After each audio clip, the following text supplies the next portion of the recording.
हर हर महादेव। देवों के देव महादेव जी के चरण में प्रणाम करती हूँ, मेरा प्रणाम स्वीकार हो। माता गौरा पार्वती के चरण में प्रणाम करती हूँ, मेरा प्रणाम स्वीकार हो। गणपति ललनवा के चरण में प्रणाम करती हूँ, मेरा प्रणाम स्वीकार हो। सब गुरु भाई बहनों के चरण में प्रणाम करती हूँ, मेरा प्रणाम स्वीकार हो। माता और पिताजी के चरण में प्रणाम करती हूँ, मेरा प्रणाम स्वीकार हो। गुरु भाई बहन, मैं एक कथा सुनाने जा रही हूँ। इस कथा को पूरा सुनिए और रहस्य जानिए। आधी नहीं, आधी सुनने में शिव गुरु का अपमानित होती है और पूरा सुनने में ज्ञान होती है। इसलिए कथा को पूरा सुनिए और रहस्य जानिए। हर हर महादेव, घर घर महादेव। गुरु भाई बहन, एक राजा थे और उनके साथ एक वजीर थे।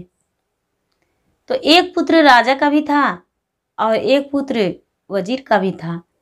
तो जैसे राजा में गहरी मित्रता था और दोनों एक के बिना नहीं रह सकते थे, वैसा ही उनके पुत्र भी रहते थे। उनके राजा के पुत्र और वजीर का पुत्र दोनों बहुत बड़े मित्र थे और दोनों में बहुत बड़ा मित्रता था। इसलिए मित्रता था कि वजीर को कहना था कि राजा साहब और मैं जब इस्तीफा देंगे तो तुम लोग को ही राजपाट संभालना होगा और इनको देखभाल करना होगा। इसीलिए उनका से ज़्यादा दोस्ती था, गहरी मित्रता था।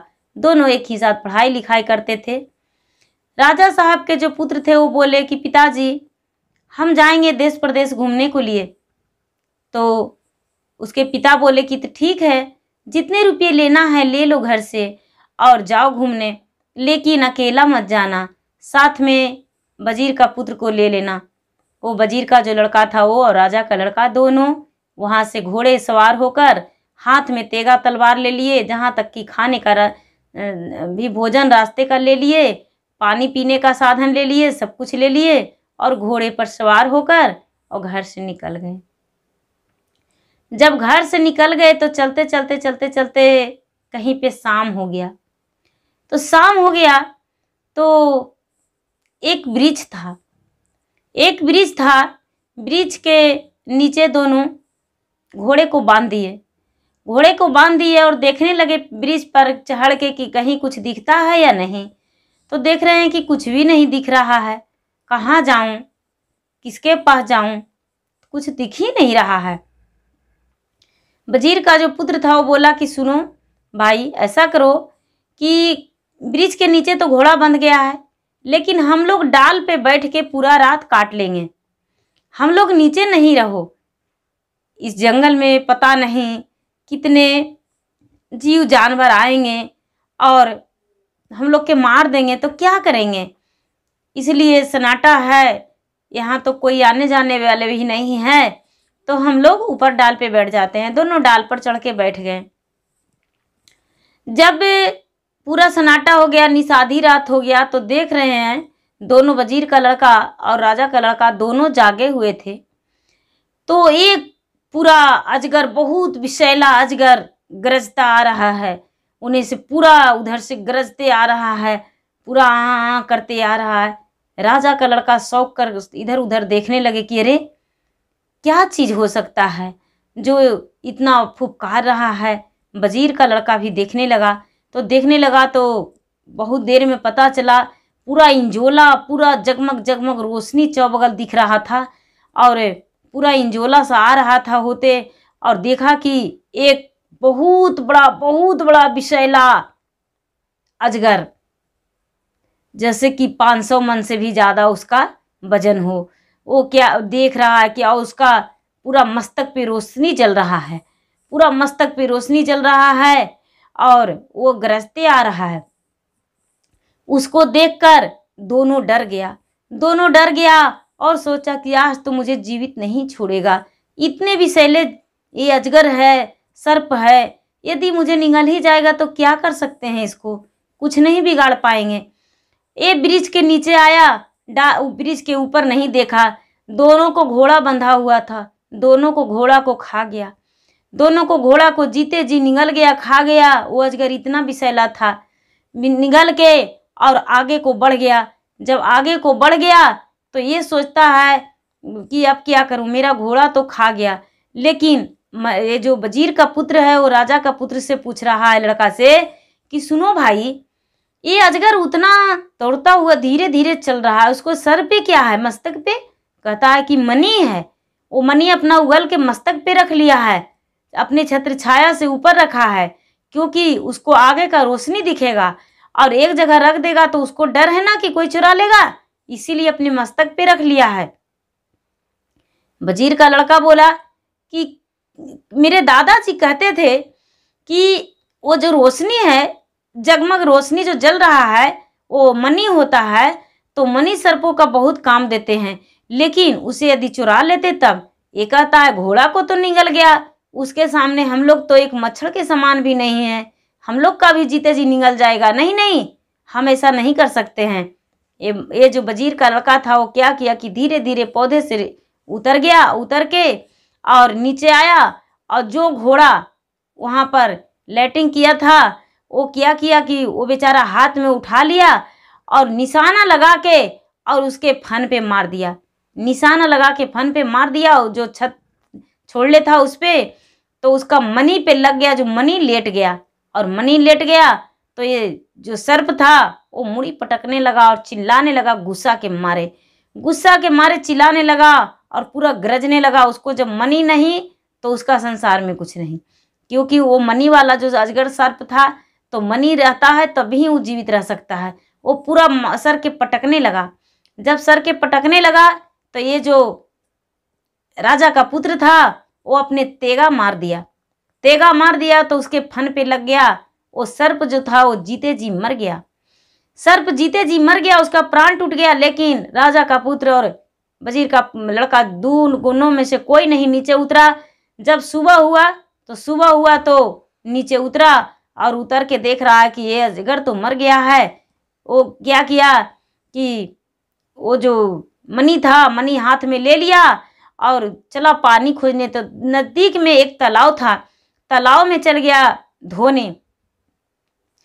तालाब में जब धोने चल गया तो उसको धोया तो जगमग रोशनी जलने लगा।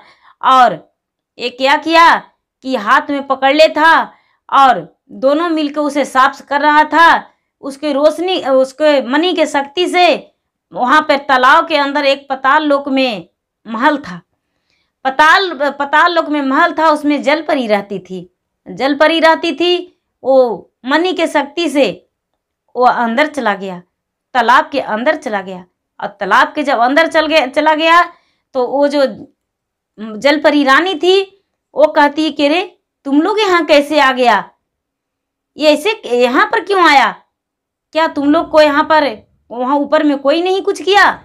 एक बहुत विषैला अजगर रहता है, वो तो सबको खा जाता है, क्या तुम्हें छोड़ दिया। बोला कि हाँ, उसे तो हम मार गिराए। रानी कहती है, जल परी रानी, मेरे माता पिता के तो खा गया, भोजन कर गया, लेकिन तूने उसे कैसे मार डाला। ये राजा का पुत्र बोला, हम धोखे से उसको मार डाले, उसको मणि को हम अपना हासिल कर लिए हैं। ये जो जल परी रानी थी वो बोली कि तो ठीक है, आप यहाँ आ ही गए हैं तो आप मुझसे विवाह कर लीजिए। ये राजकुमार बोला तो कोई बात नहीं, ये तो बड़ी अच्छे की बात है, हम आपसे विवाह करने को लिए तैयार हैं। वो क्या किया कि जल परी रानी से विवाह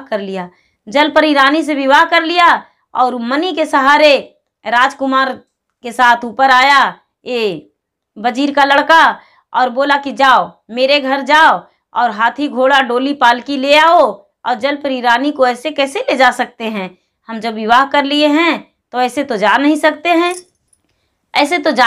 हैं। वजीर का लड़का घर चला गया और ये जो राजा का लड़का था राजकुमार, वो लौटकर और महल में चला गया। तालाब के अंदर जो महल था उस महल में जल परी रानी के साथ उसके पास चला गया और रहने लगा उसके साथ। ये जो जल परी रानी थी उसे नहीं पता था कि इसके पास मणि है। ये राजकुमार सोया हुआ था, मणि पास में रखा था, जगमगाहट इससे रोशनी जल रहा था। ये जल परी रानी हाथों में ली तो देखती है कि आखिर इसके पास ये है क्या, ये तो कोई मणि है और ये रखले रहता है सब घड़ी। अच्छा कोई बात नहीं, इसको हम अपने पास लेकर और जाते हैं इस मणि के सहारे तालाब से बाहर। ये क्या किया कि रानी जो थी तालाब से बाहर लेकर आई और लेकर आकर और तालाब में स्नान किया और स्नान करके और सीढ़ियों पे बैठ गई।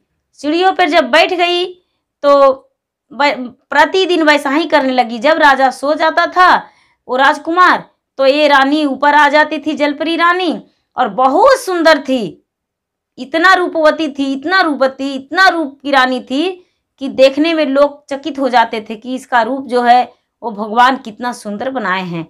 और इसको हाथ में जब मनी था तो जगमगाहट जलता था तो और सुंदर दिखती थी। सारा लोग इसको देखकर मोहित हो जाते थे। एक राजा थे, राजा उस वहाँ गए सैर करने को लिए अपने पिता के साथ। राजकुमार और उसके पिता दोनों जब सैर करने के लिए गए तो उस तालाब में राजा साहब रुके और राजा का जो बेटे थे राजकुमार वो भी रुके और रुककर और राजा साहब पैर हाथ धोए, पानी पिए तालाब में। और इस लड़का को नजर पड़ गया इस लड़की पे, ये जल परी जो थी उस पे जगमगाहट रोशनी जलते हुए। इसको चेहरा देखा तो राजा पूरा बेहोश हो गया, इसका दिमाग काम नहीं करने लगा। उसके पास झपट के दौड़ा, लेकिन वो जल परी जो थी वो तालाब में कूद गई और तालाब में कूदकर और अपने महल में चली गई, जल के अंदर, तालाब के अंदर जो महल था उसमें चली गई। अब ये जो लड़का था राजकुमार वो सोचने लगा और दिमाग उसका पागल हो गया। वो कह रहा है कि अभी थी नहीं है, थी अभी थी और नहीं है, अभी थी नहीं है, अभी थी नहीं है। ये राजा सोचा कि अरे तालाब के पास मेरा बेटा आया पर तुरंत क्या हो गया, ये तो पागल हो गया। कहने लगा क्या था क्या नहीं है बेटा, अभी थी पर नहीं है, थी पर नहीं है। इसके बाद नहीं खाता नहीं पीता नहीं किसी से बात करता और उसका ध्यान यही रहता। ऐसा ही करते करते ये जो राजा थे, राजा पूरा दिखाए डॉक्टर वैद्य से, लेकिन इसका ये बात छूटा ही नहीं। ये बात रटते रहा और ये जो राजा थे वो पूरा नगर में ढिंढोरा पिटवा दिए कि भाई जो मेरा राजकुमार को ठीक कर देगा और तो उसको हम आधा राज दे देंगे, और यदि उसका घर में कुमारी बेटी रहेगा तो उसको बेटी से अपना बेटा को विवाह कर देंगे और अपने महल को रानी बना लेंगे। लेकिन जो भी जाते वो निराश होकर लौट जाते, कोई भी ठीक नहीं करते, कोई भी उसको दिमाग का इलाज नहीं कर पाए। एक दिन का बात है कि उसी तालाब के किनारे एक बुढ़िया रहती थी। प्रतिदिन वो बकरी चराती थी। बुढ़िया प्रतिदिन बकरी चराती थी और उस दिन भी उपस्थित थी और ये प्रतिदिन रानी को देखती थी और ये जो महल में सोया हुआ राजा इंतजार कर रहा था कि कब आएगा वजीर का लड़का और हम अपने जलपरी रानी को लेकर वापस जाएंगे। उसको दिमाग में यही चलते रहता था कि कब आएगा और कब जाएंगे, लेकिन सोया हुआ रहता, कभी महल के अंदर ही रहता।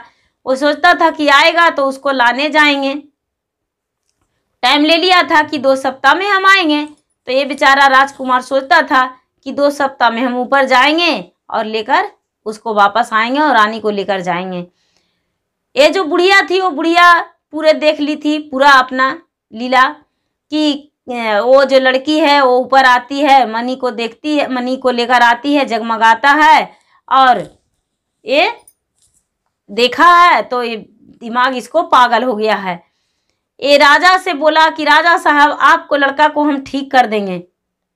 ये राजा बोले अरे बुढ़िया, बड़े बड़े वैद्य, बड़े बड़े डॉक्टर, बड़े बड़े राजाओं महाराजाओं सब फेल हो गए और तू मेरा बेटा को ठीक कर देगोए।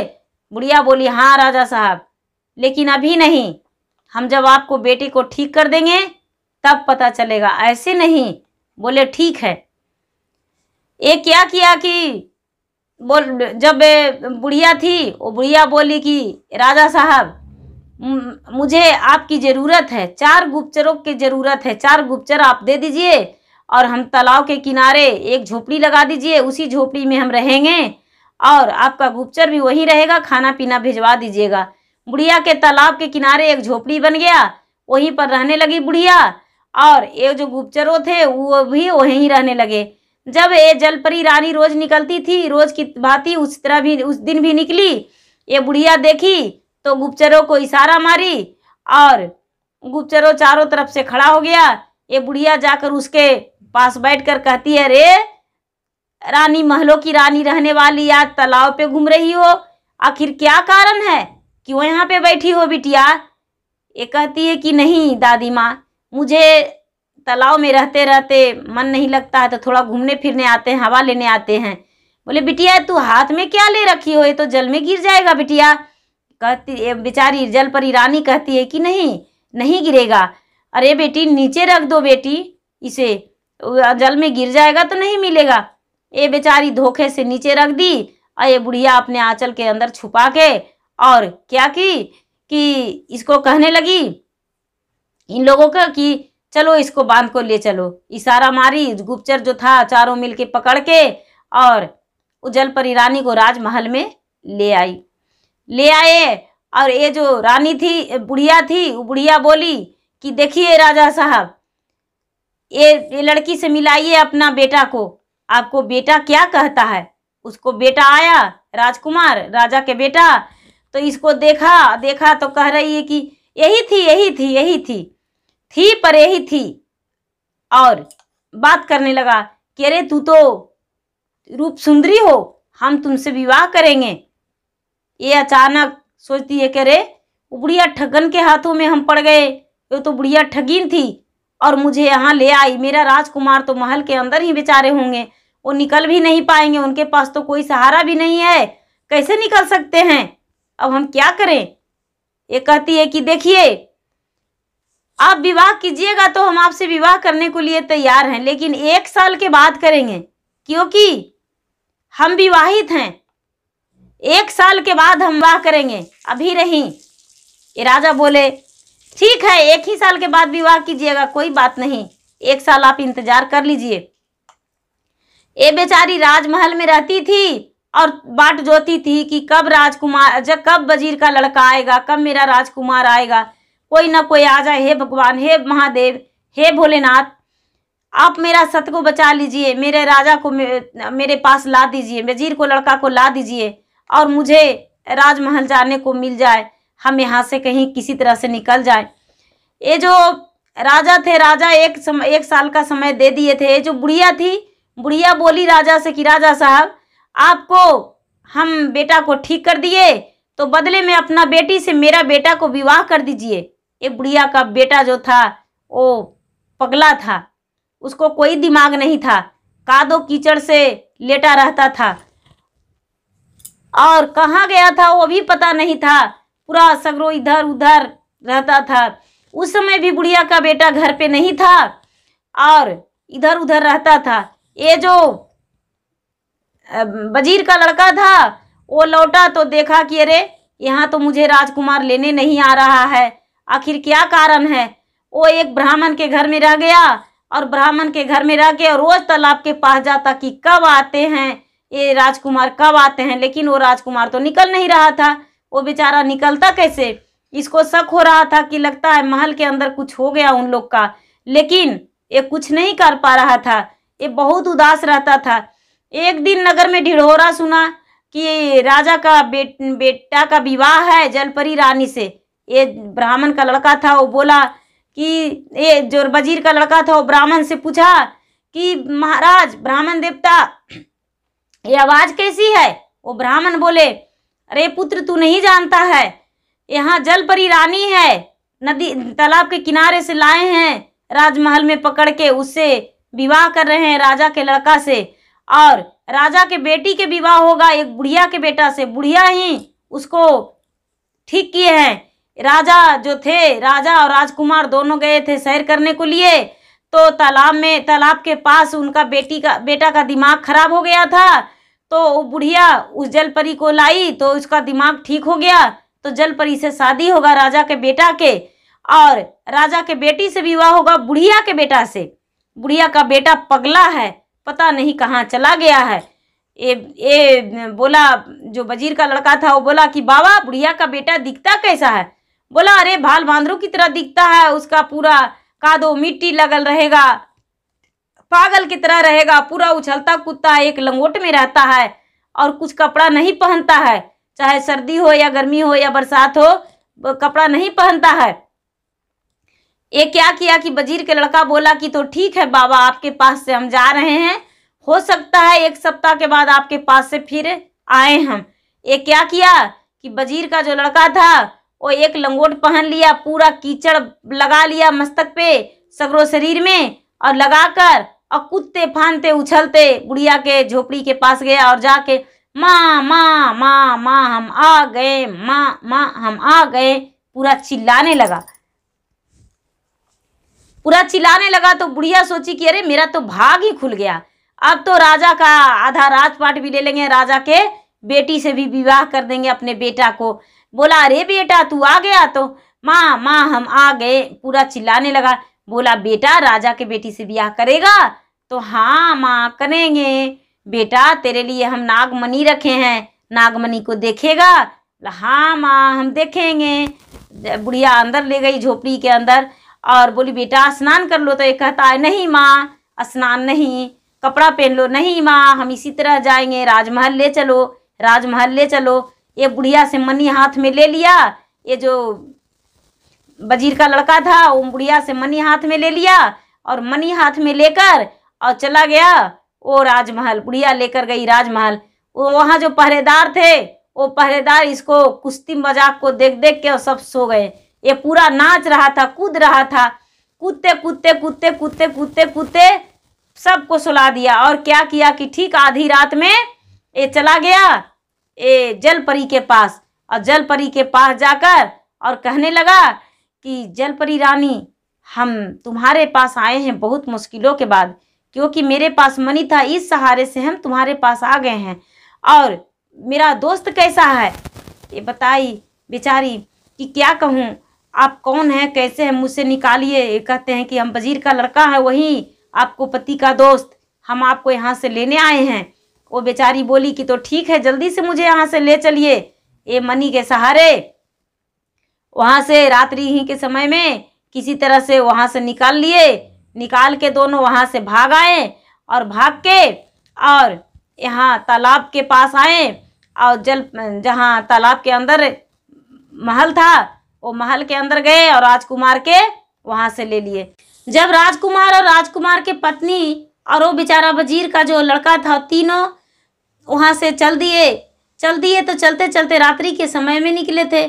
चलते चलते कुछ दूर निकले तो जो जलपरी थी वो जलपरी की रानी थी, वो बेचारी सुकुमार थी, रास्ता कभी चली थी नहीं।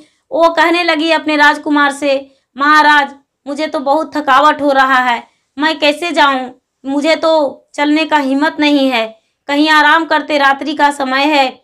ये जो राजकुमार थे वो कहने लगे तो ठीक है सो जाते हैं, कहीं पे आराम कर लेते हैं थोड़ी देर बैठ के। वो क्या किए कि एक ब्रिज के नीचे बैठ गए और उन्हें आलस सी लगने लगा। ये जो राजकुमार थे और राजकुमार की पत्नी वो दोनों लेट गए और ये जो वजीर का लड़का था वो बैठा रहा और बैठकर अपनी रात बिताने लगा। वो ब्रिज के ऊपर डाल पे एक तोता और एक मैना का घोंसला था। ये घोंसले से आपस में दोनों बात कर रहे थे। अरे मैना बहन कोई कहानी कहो। ये तोता कहती है अरे बहन कहानी क्या सुनाऊं, तुम ही सुनाओ। मैना कहती है क्या कहूं, आप बीती कहूं या परवीती कहूं। ये तोता बोली अरे बहन आप बीती तो प्रतिदिन कहती हो, परवीती बोलो। मैना बोली देखो ब्रिज के नीचे 3 व्यक्ति सोए हुए हैं, इसमें 2 का आज मौत हो जाएगा, बड़ा आश्चर्य का बात है, बड़ा दया आ रहा है मुझे। तोता बोली बहन कैसे मृत्यु हो जाएगा। बोले देखो बहन इसका हाथी और घोड़ा है, हाथी पर यदि ये राजकुमार चढ़ेगा तो अपने रानी को भी उस पर सवार करेगा और हाथी मर जाएगा, ये लोग भी गिर जाएंगे मर जाएंगे, तीनों का मौत हो जाएगा, ये वजीर का लड़का बच जाएगा। बोले कि यदि इससे बच जाए तो बोले कि देखो अपना घर जाएगा, इसका राजमहल पूरा सजाया हुआ है, अपने बहू के इंतजार में सजा दिया है राजमहल, लेकिन जिस दरवाजा से हिलेगा घुसेगा वो दरवाजा बैठ जाएगा और दरवाजा जब बैठ जाएगा तो दरवाजा के नीचे दोनों चत जाएगा, दोनों मर जाएगा। बोले बहन इससे भी बच जाए तो। बोले देखो बहन इससे भी बच जाएगा तो ये भोजन करने को लिए बैठेगा, इसके यहाँ के रस्म रिवाज है पहला भोजन विवाह करके जाता है तो शगुन में मछली बनता है, और मछली जब बनेगा और मछली भोजन करेगा तो पूरा बहुत बड़ा कांटा गड़ जाएगा इसका गले में, पहला निवाला में। जब कांटा गड़ जाएगा तो कांटा गड़ने से मर जाएगा राजकुमार। बोला कि बहन उससे भी बच जाए तो? बोले देखो बहन, उससे भी बच जाएगा तो ये सोने जाएगा अपना कोहबर में, तो रानी के साथ सोएगा तो एक आसमान से बहुत बड़ा विषैला अजगर इसको आंगन में गिरेगा, और आंगन में गिरेगा और वो घुस जाएगा इसके महल में, और महल में घुसकर और राजकुमार को डांस लेगा, राजकुमार का मृत्यु हो जाएगा। बोले बहन यदि उससे भी बच जाए तो? बोले कि बहन उससे बच जाएगा तो इसको मारने वाला कोई नहीं है, फिर बहुत दिन जिएगा। ये बेचारी सारी बात, ये बेचारा जो था वजीर का पुत्र लड़का, वो सारी बात सुन रहा था, सारी बात सुन रहा था। जब सुबह हुआ तो आंखें खुला तो कहने लगा कि भाई हम हाथी पर सवार होकर जाएंगे।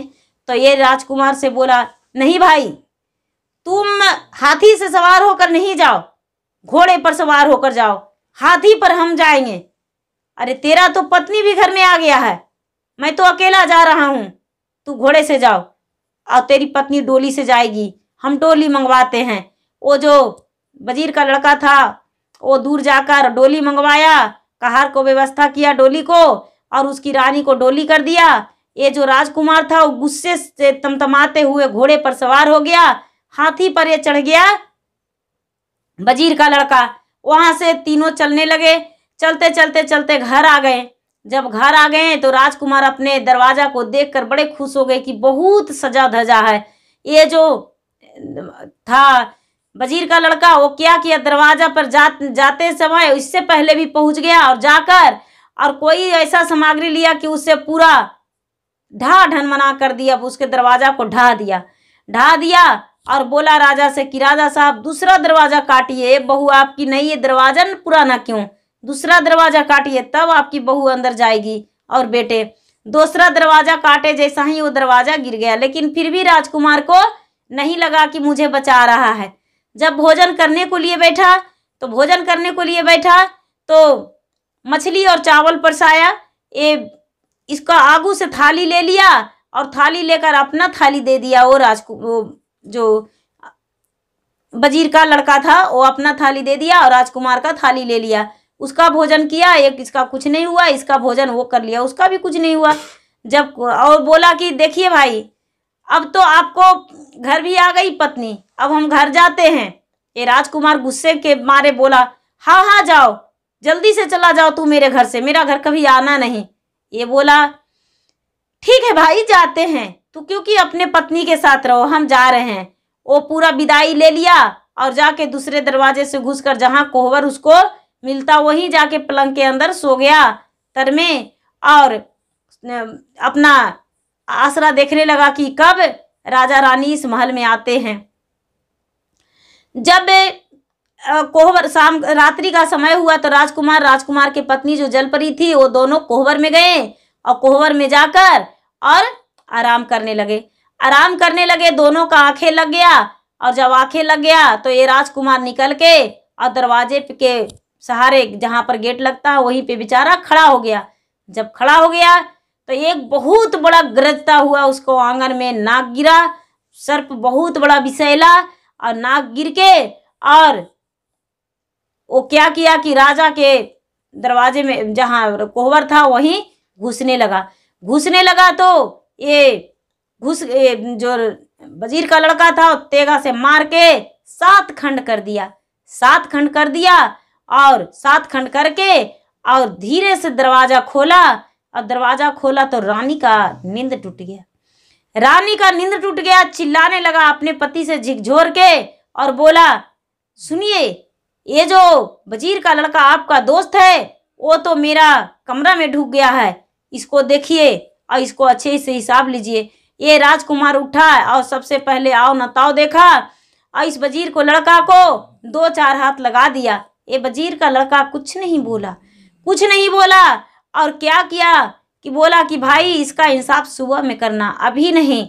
ये धीरे धीरे सबको सांप को सातों पीस के ये क्या किया कि एक बर्तन में रख के और ढक ढक के वहीं पे सिर धर के, जो ठंडा लगा उसकी खून रक्त से इसको ठंडा लगा, वहीं पे सिर धर के सो गया।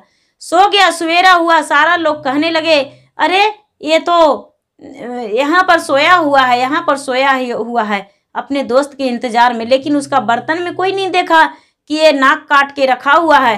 जब राजकुमार और राजकुमार की पत्नी जागी तो राजकुमार अपने पिता से बताया, पिताजी मेरा दोस्त का मन में कपट था, हम जब अपने पत्नी के साथ सोए हुए थे तो मेरा दोस्त जो था वो मेरा कमरा में घुस गया था, पता नहीं क्या करता और क्या नहीं, मेरा पत्नी का तो नींद खुल गया। ये बेचारा बोला देखो भाई, तो राजा बोले ठीक है उसको बुलाओ, राजमहल में राज दरबार में बुलाया जाए। राज दरबार में राजपुत्र और दोनों ये वजीर पुत्र दोनों वहां पहुंचे और पहुंचकर और कहने लगे राजा साहब उसको फांसी को सजा दिए। जब फांसी को सजा दिए तो फांसी को सजा में अपना फांसी स्वीकार कर लिया और फांसी स्वीकार करके और बोला कि राजा साहब आपके आंगन में मेरा एक सामान छूट गया है, वो ला दीजिए, उसके बाद हम हंसते हंसते फांसी पर चढ़ जाएंगे। बोले ठीक है। वो अपने सिपाहियों को बोले कि आंगन में क्या बर्तन में रखा हुआ है ढककर जाके ले आओ। गया तो उसको राजा का सिपाही वो बर्तन में जो रखा हुआ था, जो बर्तन तसला में था डेगची में, वो बर्तन मंगवाया और बर्तन मंगाया तो बोला वजीर का लड़का कि वो ऐसा ही ढके हुए मेरे पास आना चाहिए, वो यदि कोई देख लेगा तो अच्छा नहीं होगा, ढके हुए लाइए। वो ढके हुए सामान से ले गए। जब ले गए तो राजा के पास बोले कि राजा साहब थोड़ा सा इसको उघाड़ कर देख लीजिए, इसमें क्या है। राजा बोले इसमें क्या है। बोले कि पहले राजा साहब आप देख लीजिए, उसके बाद हमको हंसते हंसते फांसी पर चढ़ा दीजिएगा, हम फांसी पर चढ़ने को लिए राजी हैं। जब वो राजा देखें तो देख रहे हैं कि ये तो बहुत बड़ा विषैला अजगर नाग है, इतना बड़ा बर्तन में पूरा सरिया के रखा हुआ है, इसको 7 पीस किया हुआ है। जब ये नाग को देखे तो बोले कि बेटा ये नाग कहाँ से आया। बोले कि पिताजी आप मेरे पिता के समान हैं और मेरे पिता आपके साथ सारा दिन वजीर का काम किए हैं, आपके यहाँ के नमक खाए हैं, तो हम अपना नमक का गुण गाते गाते इनका जान को रक्षा किए हैं। सबसे पहले तो नाग से इनको बचाए जाते जाते, उसके बाद जब इनका विवाह हुआ यहाँ आए तो ये जल में ही फंस गए थे, वहाँ भी इनका पत्नी का विवाह हो रहा था राजा से, वहाँ भी हम बचाए। उसके बाद पूछिए रास्ते में सो गया, हम इसको बदले जागे थे, इसको हर पल हर जगह पे बचाए हैं और आज आप फांसी का ऑर्डर मुझे स्वीकार है, आप फांसी मुझे दे सकते हैं। और ऐसा करके और राजा साहब पहले इनसे पूछ लीजिए राजकुमार से और राजकुमार की पत्नी जो जलपरी है इनसे, यदि मेरा मन में खोटा होता तो क्या जलपरी के पास हम गए थे राजमहल अपने एक पगले के रूप धारण करके एक लंगोट में, इनके साथ यदि मुझे गलत करना था तो क्या उस दिन हम विवाह नहीं कर सकते थे, जो कि इनको दूसरे राजकुमार से विवाह होना था। उस समय मुश्किलों के सामना करके इनको वहां से लेकर आए और तालाब के पास आए, तालाब के अंदर गए और ये इनको निकाल कर राजकुमार को निकाल कर इनको साथ वहां से भागे। क्या इनसे हम उस समय गलत नहीं करते। अब यहाँ पर पहले इनसे पूछा जाए कि हर मुश्किलों के सामना करते हुए इनका प्राण को रक्षा किए हैं, आज हम भला इनको अपने बहन के समान मानते हैं और कैसे इनके साथ हम गलत कर सकते हैं। नहीं राजा साहब, मुझे आप फांसी दे दीजिए, फांसी मुझे स्वीकार है। राजा साहब आप जो फांसी का सजा सुनाए हैं वो बहुत अच्छा लग रहा है मुझे, क्योंकि आपका नमक हम खाए हैं, मेरे पिताजी आपके नमक खाए हैं, इसीलिए नमक का गुण गाते गाते ये सारी चीज हम कष्ट अपना शरीर पर झेलते हुए आपको बेटा को रक्षा किए, फांसी तो मुझे बनता है राजा साहब। और इतना कह के उनके आंखों में आंसू भर के और जल्लाद के बोला कि चलो मुझे फांसी का सजा चढ़ा दो। और राजा साहब ये जो सर्प का कुटिया है ये ले जाकर राजमहल में रख दीजिएगा सुरक्षित से, क्योंकि आपके घर से इसे फलेगा फूलेगा और बरकत होगा। इतना कह के और वो जल्लाद के हाथ पकड़ लिया और जल्लाद के हाथ पकड़ के और वो चलने लगा। राजा जो थे, राजा उसके चरण में गिर गए। राजकुमार दोनों चरण में गिरकर कहने लगे कि मुझे माफ कर दो पुत्र, मुझसे गलती हो गया। ये जो राजा का पुत्र था राजकुमार, वो भी गले लगा के और बोला, भाई तू मुझे माफ कर दो, मुझसे बहुत बड़ा भूल हो गया, अब से ऐसा नहीं करेंगे, मुझे माफ कर दो। अब एक गलतियां क्या 7 गलतियां तो भगवान माफ करते हैं, क्या तुम मुझसे एक गलती नहीं माफ कर सकते हो? और इतना कह के गले मिला लिया। ये जो वजीर का लड़का था वो भी बोला कि तो ठीक है, ऐसा दोबारा मत सोचना, क्योंकि हम तुम्हारे अपने जान से ज्यादा रक्षा किए हैं और तूने इतना भारी मुझ पे क्लेम लगाकर कितना गलत किए हो। मुझे तो लगता है धरती फट जाए कि अपना प्राण को हथ दे, और इससे ज्यादा मुझे कहने का कोई जरूरत नहीं है। राजा उसको हाथ जोड़े, राजा उसके सामने हाथ जोड़े, राजा को हाथ पकड़ के बोला, पिताजी आप मेरे पिता के समान हैं, आपको हम पिता मानते हैं, आपकी सर हाथ जोड़ने को लिए नहीं है, मेरे सर पर रखने को लिए। आप मुझे आशीर्वाद दीजिए कि आपको बेटा का हम रक्षा करें और आपका घर परिवार को हम रक्षा करें और आपको राज को संभालें और आगे का विकास देखें।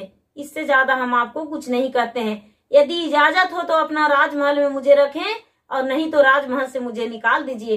राजा साहब इसको बहुत धन्यवाद किए और बहुत सारे धन इनाम दिए और इनाम देकर और उन्होंने उनका अपना राजमहल में रखे। जैसे उनके पिता राजमहल में रह रहे थे, उनका बेटा को भी राजमहल में ही भी रख लिए और राजपाट चलाने लगे। जलपरी जो थी राजकुमार की पत्नी बन के अपना जिंदगी बिताई। गुरु भाई बहना, मेरा वीडियो अच्छा लगे तो इसे लाइक कीजिए, शेयर कीजिए, सब्सक्राइब कीजिए। धन्यवाद। हर हर महादेव, घर घर महादेव।